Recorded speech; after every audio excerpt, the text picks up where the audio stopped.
What's going on, everybody? This is BroncoJuggalo, and I just thought you'd like to see a good-looking Halloween mask since we're about to show you some shitty ones. This is my review of Halloween H20.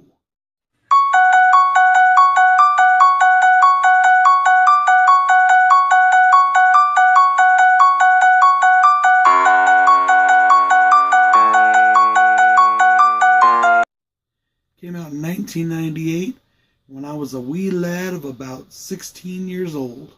Directed by Steve Miner and starring Jamie Lee Curtis as, once again, Laurie Strode, also known as Karen Tate in this film. She has a 17-year-old son in this film named John, who is played by Josh Hartnett. Also starring in this film is Michelle Williams, LL Cool J, a special guest appearance by Joseph Gordon-Levitt. Our favorite serial killer is portrayed by Chris Duran. Now, as all of you know, this movie takes place 20 years later. It was done on the 20th anniversary of the original Halloween, and it takes place 20 years after the original Halloween. Ignoring parts 4, 5, and 6, and of course 3, which, who cares? This film takes up with Laurie Strode, who has now changed her name to Karen Tate. She is the head mistress at the Hillcrest Private Academy High School in Northern California. 20 years have passed since that dreadful night in 1978, and Michael has disappeared. 20 years later, Michael gets the urge to go looking for his sister once again, and of course, he finds her, name change notwithstanding. The first thing he does is he tracks down Dr. Loomis's nurse. The original nurse, who was Dr. Loomis's nurse in the original films, who was to help with Michael Myers. Yes, if you remember the transport scene right at the first Halloween film, that is her. You know, the one smoking in the car saying that you should refer to it as a him, not an it. Michael ransacks her house, ransacks her office to find the information on Laurie. After dispatching her and two very annoying teenagers, one played by Joseph Gordon-Levitt, he makes his way to California to find his sister and end his hunt for her once and for all. This is the highest grossing film in the Halloween franchise to date. Not even the Rob Zombie movies can make as much. The first Rob Zombie film made $5 million less than this one.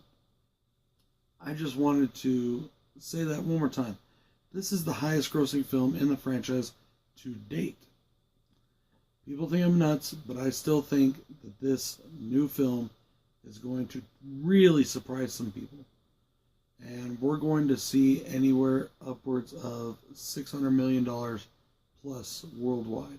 That's my opinion. Anyways, back to the subject. Another really cool fact that people don't know about this movie is there was actually a made-for-TV version which includes extended footage and deleted scenes that were never seen in an original version of this film. It was only done on the FX network. That was the only place you could see it, and it's never received a DVD or VHS or Blu-ray release. So there is so much to talk about with this, guys. There is a lot of pros, there's a few cons. I really enjoy this film. Now, I do have a bit of nostalgia for this movie, but this movie came out when I was about 16, maybe 17, going on 17 years old. And I just remember it as being so much fun. Me and my friends, we really looked forward to it. We were all horror buffs, and we went to the movies and we saw this movie. And we just loved it instantaneously. And something I've never understood is when people say that this movie is a Scream ripoff. No, it's not. There is almost nothing in common with the Scream movies. There is a nod to the Scream movies because Scream gave a nod to Halloween. So they returned the favor. No problem with that in my book. Also, this movie is based in the late 90s. And it does have that late 90s slasher kind of feel that, yes, Scream did influence, but they didn't rip anything off of Scream. The characters are nothing like it. It really does feel old-fashioned 1978 Halloween. It has that feel to it. It has that air about it. I am glad, in my own opinion, that they set it in that modern setting. I am glad that they tried to modernize this film for what it was at the time. There is nothing wrong with modernizing a classic if it is done well, and they didn't do it with a remake. They did it with a sequel. That being said, there are so many things that people bitch about with this movie that I just don't understand. Number one is the setting. It was moved from Haddonfield to California. And no, I don't just mean filming locations, because the original was filmed in California. I'm talking about in the context of the film. Haddonfield is not in this film. And I see nothing wrong with that.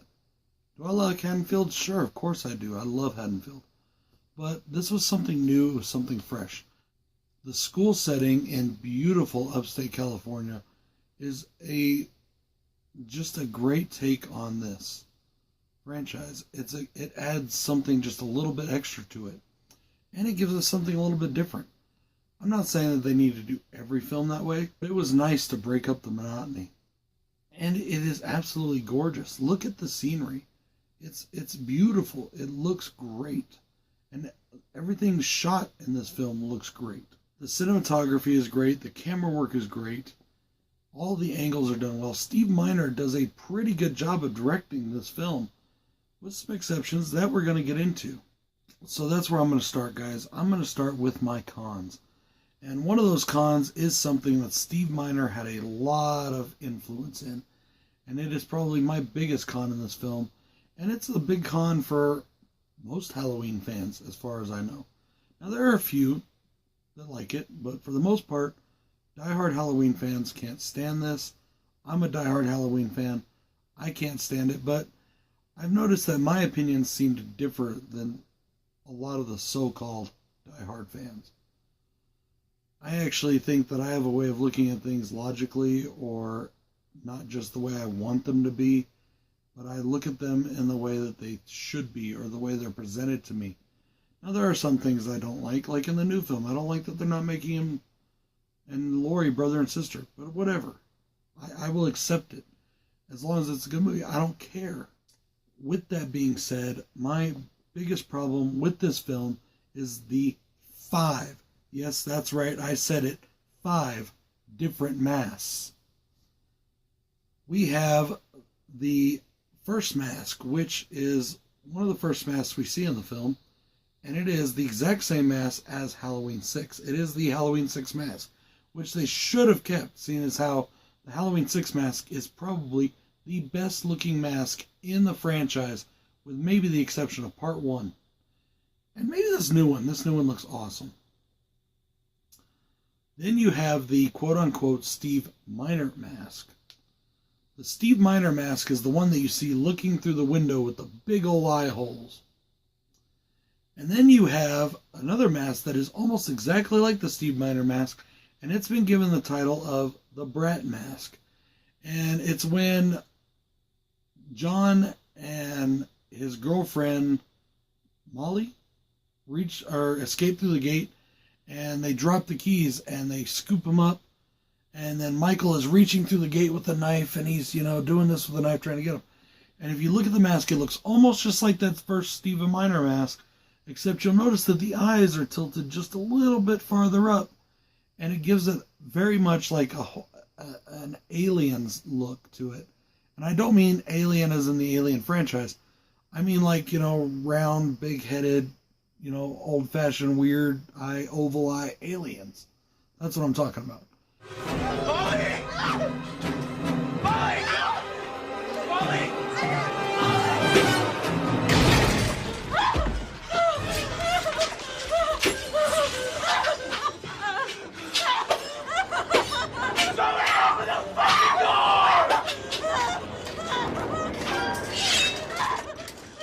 So that is the third mask.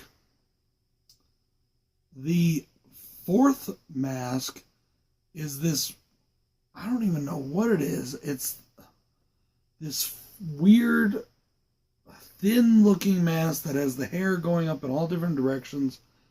And it's just very blank. And I don't mean blank in a good way. I mean, it looks, I think it was called the KMB mask or something like that. But it just looks terrible. It looks very cheap. And then we have the worst offender of all, and that is the CGI mask that they use on some close-ups. And when Michael was coming straight at the camera,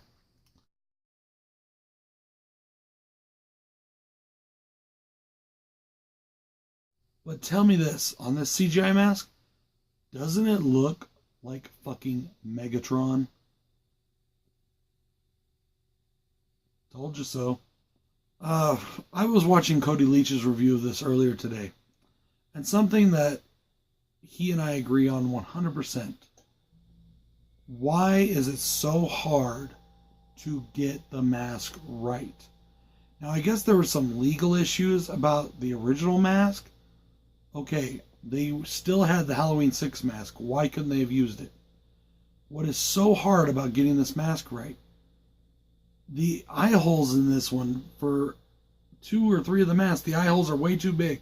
You can see all of his eyes and the skin right here around his eyes, and it looks terrible. It doesn't look good at all. The eyes are supposed to be black. You're not supposed to be able to see it. That's what added to the terror. Something else Cody mentioned was that he gets kicked in the balls and you can see his eyes. And they go, he just got kicked in the balls. And it's kind of funny, but it doesn't fit. That type of humor does not fit in this franchise. You can have humor in this movie. I thought some of the humor in part 5 was good, but the humor should come between the other characters. It shouldn't come from Michael. Michael is not supposed to be humorous, period. Sorry, going off on it a bit. And by the way, thank you, Cody, for just pointing that out, because as I was watching, I looked at it again. I never really noticed that till you said something. My second biggest con in this film is the fact that they ignore sequels 4, 5, and 6. Now, if you've watched my video where I talked the Halloween timeline, and I'm going to link that video at the end of this one, you'll know that I watched this franchise with a certain theory in my head that helps me string together all of the movies. I just basically came up with it on my own, even though I think some other people may have come to the same conclusion. But I never asked for anybody's input. I never took it from anybody else. It's just something I came up with. And if you watch that video, I even do a timeline that does it out by the years. I always just felt that one of the reasons why Laurie is so fucked up that she is in this movie is because she did leave her daughter behind. She did have another child. She knows that child was killed by Michael. And that's part of what has her so fucked up as well. But those are just my thoughts and my theories. That is not the official quote-unquote storyline. The official quote-unquote storyline is that 4, 5, and 6 did not happen, which is a travesty because, all right, first off, I love 6. I like 5. I love 6. And I love 4. And 4 of any of them should definitely stayed in, seeing as how it was probably one of the best sequels that this franchise ever had. And I say that from a movie standpoint, being whether it's good or bad. My personal preference, we'll get to that in the rankings. I don't like that they ignored it. They could have done around it. They could have used it. They could have used those storylines, especially since they do use the Part 6 mask in this. And then, okay, if all this stuff that has happened between 1 and now is now gone, where the fuck has Michael been for 20 years?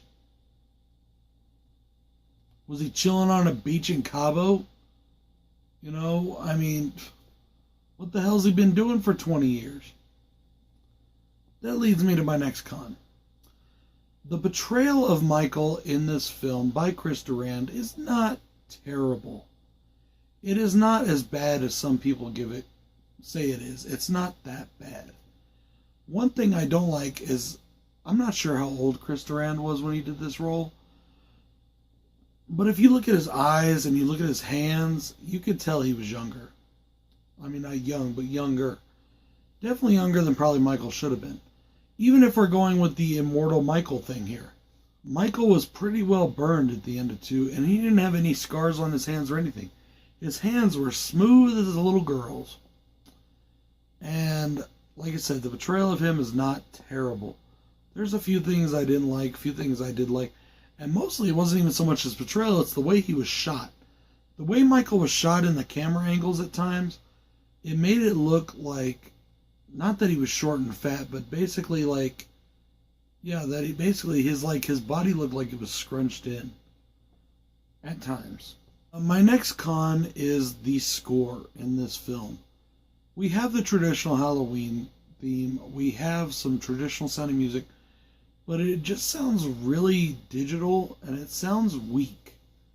It's not out there, it's not even loud, it's real quiet, and I'm not sure why they went with that, but it just felt very underwhelming to me. The only time we get a really good Halloween theme in this film is right at the end after she chops off Michael's head. Spoiler alert! Movie's been out for 20 years, guys. If you haven't seen it by now, tough shit. My final con is actually some of the kills, and that may be the first time I've ever said that. Now, it's not that the kills are terrible. It's that the kills are just kind of meh. One kill that I would have loved to have seen would have been the hockey skate to the face of Joseph Gordon-Levitt's character. But we don't get to see it. We only get to see the aftermath of it, where it's sticking in his face already. That would have been a cool one to see. There is the kill where Michael stabs Laurie's boyfriend, I can't remember his name right now, in the lower ribs, and he picks him up and he holds him up. And that's about as good as it gets until Michael dies at the end. Michael getting killed is the best kill in the film. And it shouldn't be that way. Especially after how brutal Part 6 was. It's almost like they were trying to tone this down to almost get a PG-13 rating. And I don't understand that at all. After Part 6, that is one of the things that I've never heard anybody, even people that don't like Part 6, have ever said was that the kills were weak. The kills were absolutely brutal in Part 6. How do you go from that to the kills in this one? There isn't really a lot of gore. There isn't a lot of blood. I know they were trying to go back to the original and do what John Carpenter did. And as I've said numerous times in this review series, only John Carpenter can pull that off. Steve Miner, you didn't do a bad job, but you cannot pull that off. You ain't that fucking good. With all that being said, guys, I'm going to go through my pros, and I'm going to try and go through them quickly, because I actually have quite a few of them. As I said, I still really love this movie. This movie just came at a time where it had such an influence on my life, and I still am so grateful for it. And I thought it was a great return for Michael Myers, and it was a great ending to this franchise. And yes, I feel that the Halloween franchise ended, the original timeline at least, ended with this film. Laurie killing Michael at the end is how it ended. Now with this new film coming out, we'll see what happens. I'm hoping it's amazing. I'm hoping it blows me out of the water. But if it doesn't, it doesn't. I still have a great ending in H20, and I could ignore Resurrection. Well, at least I can in my own mind. I still have to watch it at least one more time so I can do the review on it next. The first pro I want to talk about is the pacing of the film. Now, this is a pretty short movie. It's only an hour and 22 minutes long, I believe. I think it's like 82 minutes or 88 minutes. I can't remember. Maybe it's an hour and 28 minutes. I'm not sure. I just forgot how long it was. I had it written down and I forgot. But this movie never gets boring. It never gets dull. There are places where we don't have a lot of Michael action, but we get some good character building, and I don't mind that. It's not a bad trade-off. And it really does remind me more of the first movie. Because in 4, 5, and 6, we don't really get a lot of good characters. We don't get a lot of good backstory, with the exception of Jamie Lloyd and Rachel. That was the only good ones we really got. In this one, though, we get some good characters. We get some backstory. We get some depth, we get some building, and we have a pretty decent cast, and that's my next pro. We have a pretty decent cast rounding out these characters. But as I said, the movie never slows down. It keeps its pace, and it builds constantly towards this great third act that's coming up. And I really enjoy that about this film. It's one film I can say that I don't get bored in. As I said, the next pro I wanted to talk about was the cast. Yes, of course, we have Jamie Lee Curtis. There's nothing I can say that hasn't been said about her that you don't already know. She's phenomenal. Unfortunately, we do not have Donald Pleasance, as he passed away during the making of Part 6. I really like Josh Hartnett in this.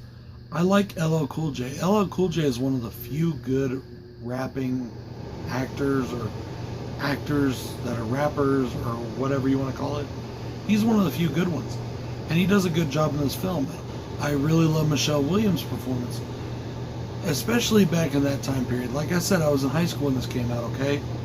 During that time period, I had a huge thing for Michelle Williams. Her and Katie Holmes are the only reasons I ever turned on an episode of Dawson's Creek. It sure as hell wasn't for fucking Pacey. I can't even believe I remember his fucking name. Something else that I wanted to address in this. At the very beginning, and it's not really a con, so I didn't add it to my cons. At the very beginning of this movie, there is a voiceover of Dr. Loomis over the opening credits, where he's giving that speech he gave about Michael in the first one, the blackest eyes speech, the devil's eyes. And it's not Donald Pleasance. It's a voice actor doing a Donald Pleasance imitation. And there's a lot of times where it sounds nothing like Donald Pleasance, and I'm like, why didn't they just use the original sound bites from the original movie? I don't think anybody would have cared. Mustafa Kaz, the producer, Miramax made this film. Why would they have cared? They own the rights, so why would they have cared? I don't know if they thought maybe that would have been disrespectful to him to reuse his voice.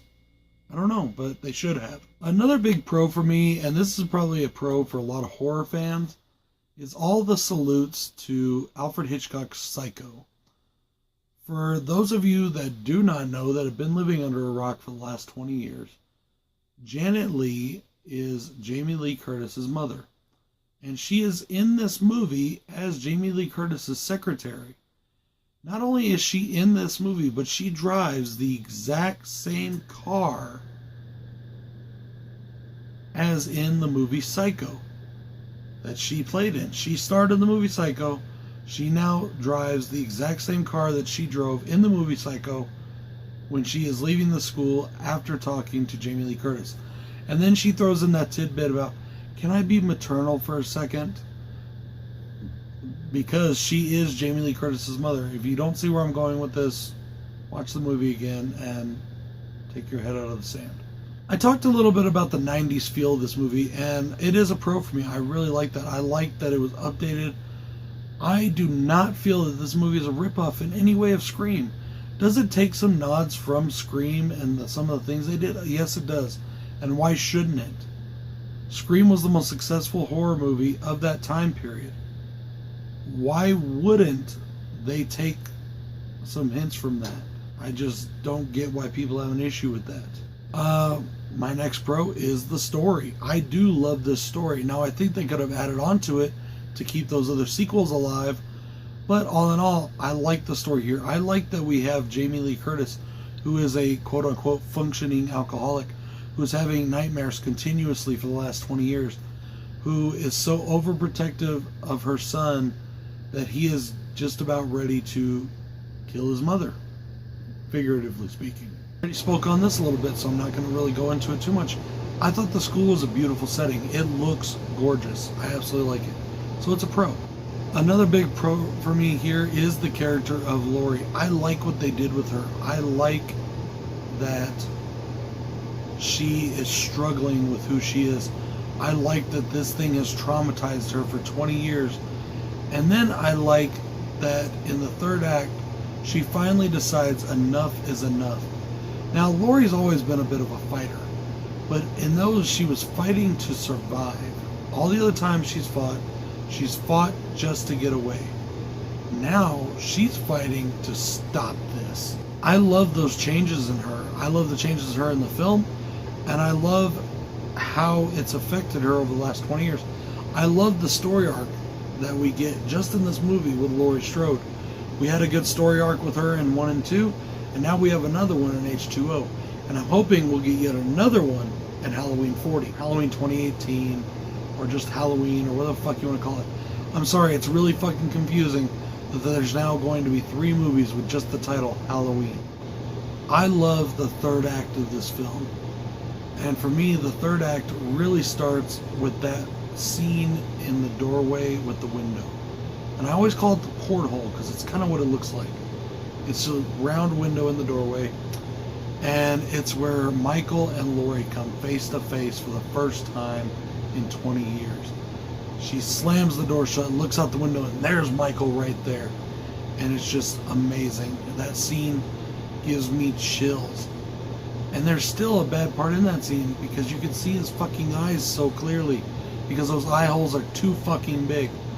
But still, even with that being said, that scene gives me chills. I love it. It just sends goosebumps shivering up my spine.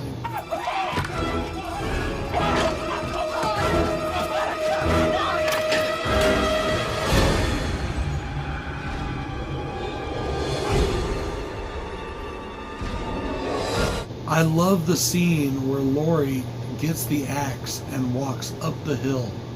And the theme is playing, albeit kind of softly in the background. But the theme is playing, and she reaches the top of the hill and she screams, "Michael!" I love it. It's so good. Laurie has finally had it up to freaking here with Michael, and she's going to use that fire axe on his ass. Or at least that's her intention. I also love in the third act, and I'm getting into specific scenes here because these are parts that I really love. I love the scene where Michael lowers himself down from what looks like a fire extinguisher pipe or something, maybe. Lowers himself down from the ceiling right behind Laurie, and it looks great. When Laurie is hiding under the tables and Michael just starts flipping him over and he's going after her, it looks great, and it looks so good, and it feels so good, and anticipation is building, and that tension is in your chest, and you can feel it, and you're like, is she going to get away? Is he going to get her? Is this finally it? What's going to happen? Now, of course, this was 20 years ago. We all know what happened now. But at that time, it was great. And every time I watch this movie since, even though I know what's going to happen, you still get that tension. That's the sign of a good movie, folks. As I said, I love the scene with, the window and her and Michael together. That's where I think the third act really starts in this film for me. And I just love it, and I can't stop talking about it, obviously. The final pro that I want to give is the absolute ending of this film. Laurie takes Michael, and she drives him out in the middle of nowhere, basically, just trying to drive him away. She wrecks, he goes through the windshield, she rams the van into his body, into a tree, and he's stuck. And she comes around and he's reaching out to her, and it's this almost very tender looking moment where it looks like he's reaching out for help, but then you can kind of see in Laurie's eyes and you can see in Michael's eyes, and this is the one point in time where I don't mind seeing in Michael's eyes. If they would have kept his eyes shut, not shut, but you know what I mean, where you can't see his eyes throughout this entire film until this point, and we finally got to see his eyes, or even if we got to see him unmasked, we finally see his eyes and we see what's going on in there. He's not reaching out in tenderness. He's not reaching out asking for help, as it may appear. He's reaching out saying, "Come here, bitch. I'm going to grab you and I'm going to finish you off one way or the other." And their fingers almost touch because she reaches right back out to him. And their fingers kind of do one of these. And I looked real close, and they never actually touch. They just go right between each other. And then she looks at him, and she almost gives like a little minute shake of her head, like, "Nah, motherfucker, this ain't happening." And takes the axe, and his head comes clean off. And I love it, and it is a great ending to this franchise. It was a great way to wrap it up. And I remember walking out of the theater saying to my best friend at the time, Adam, I said, Adam, well, I didn't say his name, but I said, dude, if he comes back again, I'm calling fuck that shenanigans. If he comes back again, no, that's flat out bullshit. And guess what? I was right. At least now, with this new film, we have some hope of a good movie. Maybe it is best that they're starting after 1. I prefer it if they start after 2 at least, like they did with H20. Or, better yet, after 4 or 5 or 6. But whatever.